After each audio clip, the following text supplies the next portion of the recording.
Daytime. A roving view flies up a path alongside a house. It pauses briefly behind a sprig of small blue flowers, then continues to the backyard. A wavy-haired young woman sits in the grass reading a book. Our view flutters to her sparkly blue shoes.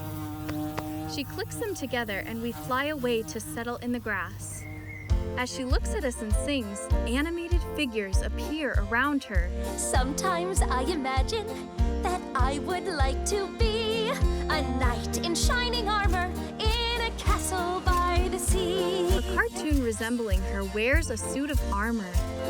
A knight in shining armor with a princess by my side. And I'd have a magic feather and a horse that I could ride. And the king would say, "Oh, Rena, you're so strong and so brave. Please rid us of this dragon breathing fire in his cave." A dragon breathes flames. And I'd get on my horse and I'd start to ride. And I'd travel my way through the countryside. And I'd come at last to the dragon's cave. And I'd yell, "Mr. Dragon, you'd better behave." And the dragon would be so scared of me that he'd run away. And the kingdom would be free.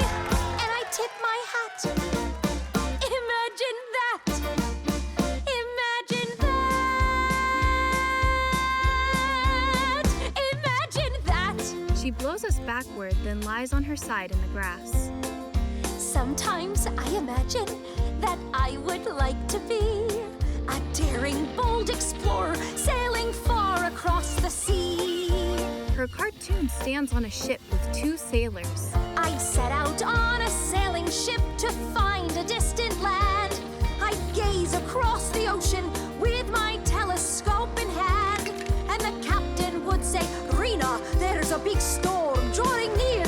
You're our finest, bravest sailor. You must grab the wheel and steer." A ship's wheel appears. Then I'd grab the wheel in the wind and rain. And I'd steer the ship through the hurricane. I'd guide the ship with a steady hand. I'd lead the way towards a brand new land. I'd spy the land lying safe and near. And I'd cry, "Land ho!" And the crew would cheer. And I'd tip my hat. Imagine that. Imagine that. Imagine that. She blows at us again, then sits up with a thoughtful smile. Sometimes I imagine that I would like to be a person who's named Rena, who looks quite a lot like me. Her cartoon appears in her hand. Who likes the things that I like and who does the things I do. And I don't have to imagine because I'm Rena. Me, that's who. And I tip my hat. Imagine that. Imagine that. Imagine that. She blows at us again, then falls on her back. We flutter above nearby bushes with pink and purple flowers. In the distance, palm trees stand against a hilly landscape dotted with houses. A bee zooms across our view. Read by Danielle Houch. Written by Brian Thompson. Produced by the ADNA.